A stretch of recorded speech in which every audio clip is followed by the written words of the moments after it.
لا تنسوا الإعجاب بالفيديو والاشتراك في القناة تشجيعا لنا لنستمر بنشر المزيد إن شاء الله. السلام عليكم ورحمة الله. ازيكم يا جماعة؟ عاملين ايه؟ يا رب تكونوا بخير. موضوعنا النهاردة عن سيارة من السيارات الجديدة في السوق المحلي. بس الأول عايز أقول للناس اللي أول مرة تدخل على القناة عندي يا ريت نشترك ونفعل الجرس، والناس المشتركة يا ريت برضو نفعل الجرس عشان يوصل لكم كل جديد. ويا ريت يا جماعة ما ننساش اللايك والشير والكومنت على الفيديوهات عشان نقدر نطور من المحتوى ونقدم لكم فيديوهات أفضل. السيارة اللي هنتكلم عليها النهاردة هي السيارة ام جي 1 موديل 2024. والام جي 1 هي من فئة الكروس اوفر تحت المدمج، ويعني تعتبر عربية عائلية كروس اوفر بحجم صغير.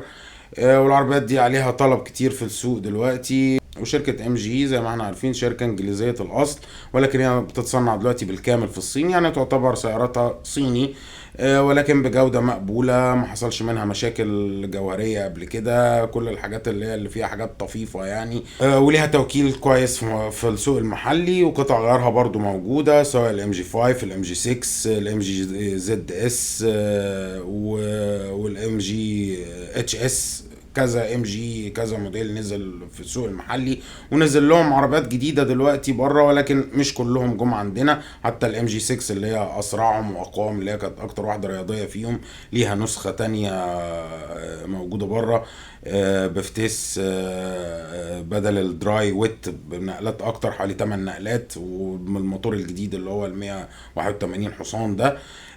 ولكن ده ما نزلش عندنا. ولما نيجي نتكلم بقى على الام جي 1 اللي بنتكلم عليها النهارده، الموتور بتاعها نفس المنظومة المعتادة في كل العربيات دلوقتي الحالية، يعني سواء بقى سيدان او اس يو في.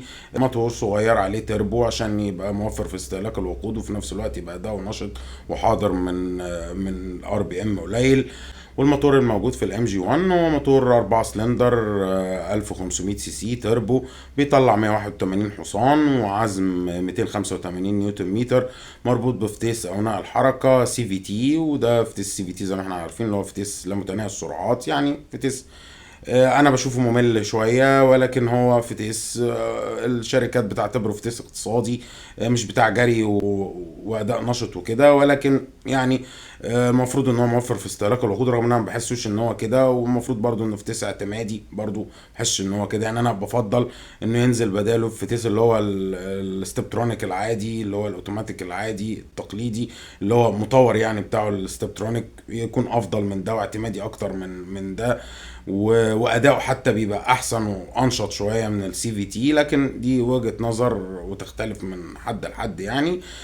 وهنا مع موتور تربو فطبعا بيبقى الاداء كويس مقبول، ولكن مش هتلاقي بقى اداء سريع ونشط وكده زي ما كان موجود مثلا مع الموتور الاقدم اللي هو في الام جي 6 او في الاتش اس او في الزد اس، اللي هو الموتور اللي كان هورس باور بتاعه اقل مع فتيس ديول كلاتش دراي. وطبعا فتيس الديول كلاتش الدراي فيها مشاكل شويه سواء عندنا او في الاسواق العربيه، يعني عشان الاجواء الحاره وكده.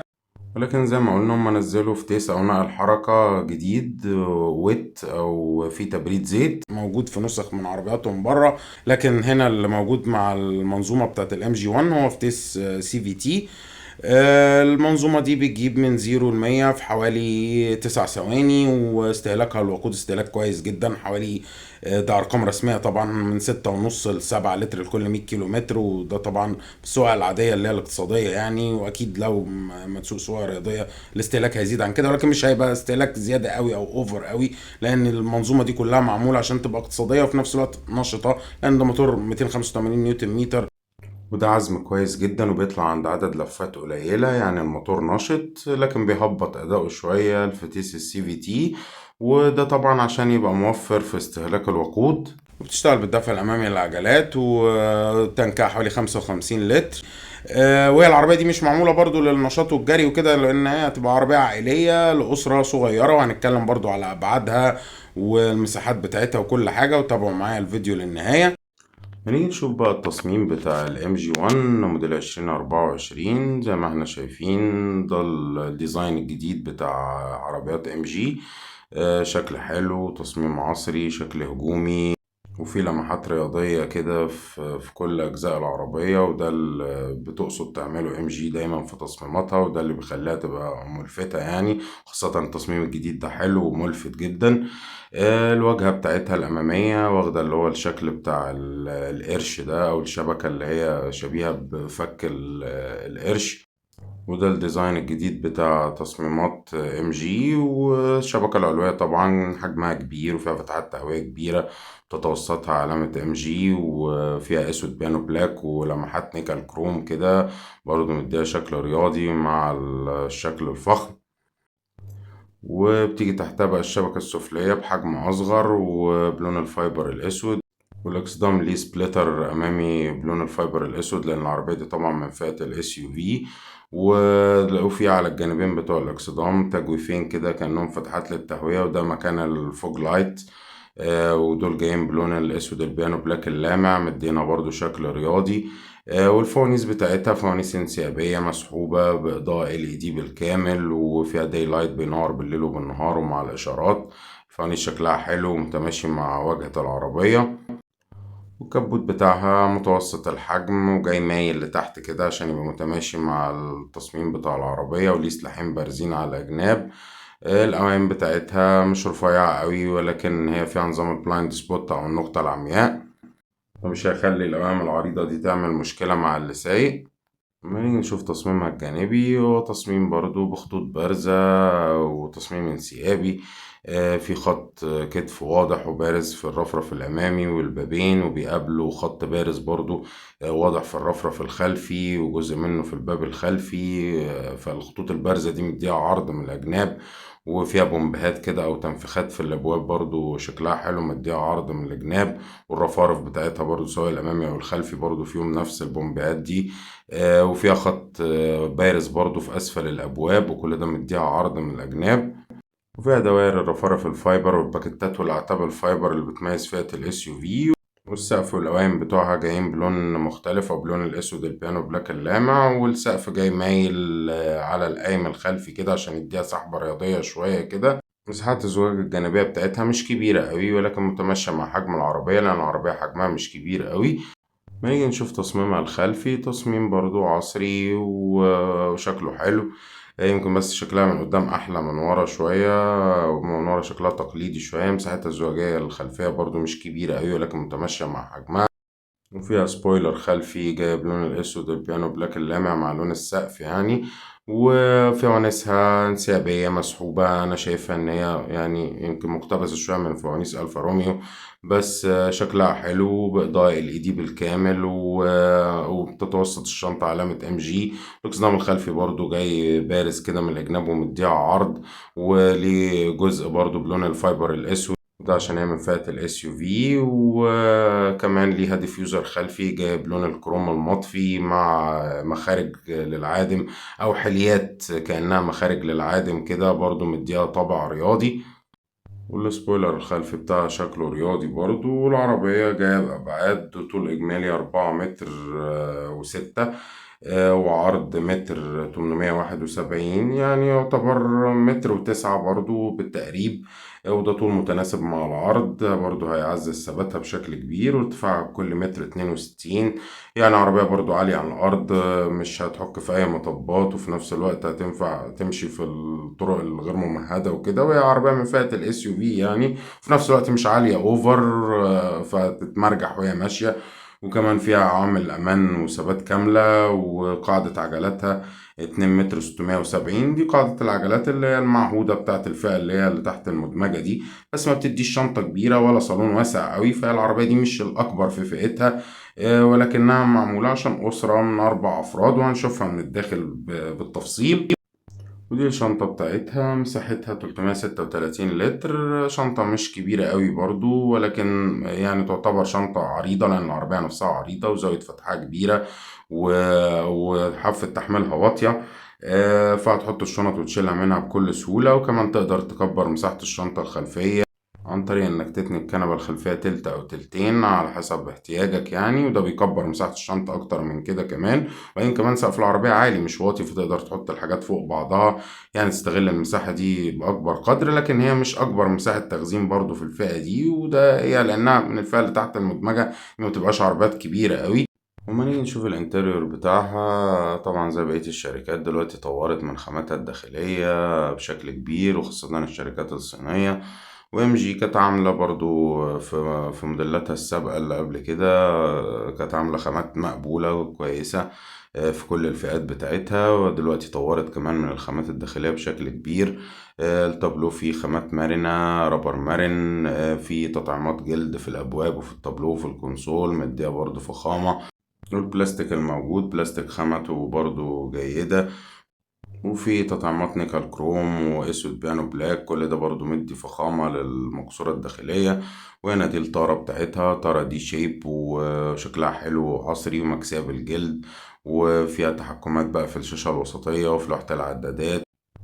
ودي لوحة العدادات بتاعتها شاشة ديجيتال بالكامل، وفيها بقى تغير مع أنماط القيادة، وفيها أوبشن كتير قوي لشاشة العدادات بتاعتها، وفيها بيانات العربية كلها بالكامل. ودي الشاشة الوسطية، شاشة كبيرة برضو، وهم عاملين اللي هو الشكل بتاع الشاشتين لوحة الإعدادات والشاشة الوسطية كأنهم جزء واحد، اللي هو الشكل المقتبس من مرسيدس ده، برضو بيدي فخامة للتابلو. وفيها بقى في الفئات العالية كاميرات 360 درجة، وأندرويد أوتو، أبل كار بلاي، وبلوتوث، ويو إكس، ويو إس بي، وشاحن وايرلس. وبيظهر عليها تحكمات التكييف، والوحدة بتاعت التكييف جاية تحتها على شكل زراير تاتش بالكامل، ومع الويت وكل ده في جزء تاتش كده ليه فريم نيكل كروم، وهو جايب لون الأسود البيانو بلاك، شكله شيك. وفتحات التكييف في العربية دي واطية لتحت شوية، وده ما بيعملش توزيع كويس للهواء. وبرضو ليها إطار نيكل كروم، وتحتها الجزء اللي فيه الشحن الوايرلس. وبقية الكونسول شكله حلو، فيه أسود بانو بلاك وإطارات نيكل كروم، ومكان الاتنين كاب هولدر، والمكان بقى بتاع تحكمات الفتيس. وهنا الفتيس شيفت باي واير، يعني اللي هي الجزء أو الراس بتاعت الفتيس دي مكسية بالجلد، ولكن دي كلها كليكات كده زي زراير أو تحكمات، اللي هو الشيفت باي واير، اللي هي كل النقلات بزراير يعني. وتحتها الستارت ستوب انجن، والهاند بريك الكهرباء، والاوتو هولد، كله في مكان واحد في متناول ايد السواق. الكونسول بتاعه شكله شيك وحلو وحجمه كبير، والمسند الوسطي بتاعه ماكسي بالجلد. يمكن هي بس فتحات التكييف هي اللي واطية شوية، فده ما بيعملش توزيع كويس للهواء. الفرش بتاع العربية فرش جلد بخامات كويسة جدا، وكراسي مريحة. العربية مش أوسع حاجة، لكن ده على قد اللي هو الحجم بتاع الفئة بتاعتها. ودي الكنبة الخلفية بتاعتها تسع لتلات أفراد، حجمهم مش كبير، أو فردين حجمهم كويس يعني. ويمكن الليج روم هي اللي مش كبيرة أوي، لأن العربية قاعدة عجلاتها 2 متر 670، ودي قاعدة عجلات مش كبيرة أوي، فدي بتبقى عاملة مشكلة شوية في مساحة الأرجل بالذات في الكنبة الخلفية. وفي النص مفيش نفق وسطي أصلا، فالتلاتة لو ناس رفيعة ومش طويلة هيقعدوا كويس، لكن لو ناس طويلة هيبقى عندهم مشكلة شوية في الليج روم. لكن الهيد روم كويسة، ومساحة الرأس كويسة، مفيهاش مشكلة. والكنبة برضو قعدتها مريحة، وده بيعوض الضيق اللي موجود شوية. وهي العربية دي يعني من عيوبها اللي هو إن كنبتها ضيقة شوية، لكن بيعوض ده الخامات الكويسة سواء في الأمام أو في الخلف. وتجربة الركوب الكويسة برضو مع الأوبشن الكتير وعوامل الأمان الكتير. أما نيجي نجمل بقى شوية الأوبشن وعوامل الأمان اللي فيها، أما نيجي نتكلم على عوامل الأمان، العربية نازلة ب ABS و EBD و ESP نظام الثبات الإلكتروني، و4 إيرباج، وتراكشن كنترول، والتحكم في المنحدرات والمرتفعات، وحساسات أمامية وخلفية، ونظام إيموبيلايزر ضد السرقة، ونظام الذاكر ركن السيارة، وجنود 18 أو 19 على حسب الفئة، ونظام التنبيه من الخروج من الحارة المرورية، ونظام البلايند سبوت أو النقطة العمياء. وما نيجي نتكلم بقى على الأوبشن اللي فيها، طبعا فيها عدادات ديجيتال متغيرة مع أنماط القيادة، وفيها كل أوبشن العربية، والشاشة الوسطية اللي فيها أندرويد أوتو، أبل كار بلاي، وبلوتوث، ويو إكس، ويو إس بي، وجي بي إس، وكاميرات 360 درجة في الفئة العالية. فرش جلد، وتكييف تاتش دول زون، وفتحات تكييف خلفية ومالتي، ومثبت سرعة، ومرايات ضم وكهرباء، وكراسي كهرباء، وفتحة سقف عادية أو بانوراما، وستارت ستوب انجن، وسنتر، وانذار. واضاءة LED بالكامل امامي وخلفي، وده باكج اوبشن كويس جدا مع باكج برضو ثبات وامان كويس جدا مقبول. وطبعا مش هنتكلم على الاسعار طبعا، لان مفيش زي ما قلنا قيمة مقابل سعر، كل العربيات غالية للاسف. وهي العربية بفئتين، الستاندرد واللوكسري، وبيفرقوا عن بعض في الاوبشن. بس كده، يا رب يكون الفيديو عجبكم وتكونوا استفدتوا منه. ما تنسوش بقى تشتركوا في القناة وتفعلوا الجرس عشان يوصلكوا كل جديد، وما تنسوش برضو اللايك والشير والكومنت على الفيديوهات عشان نقدر نطور من المحتوى ونقدم لكم فيديوهات افضل. وشكرا.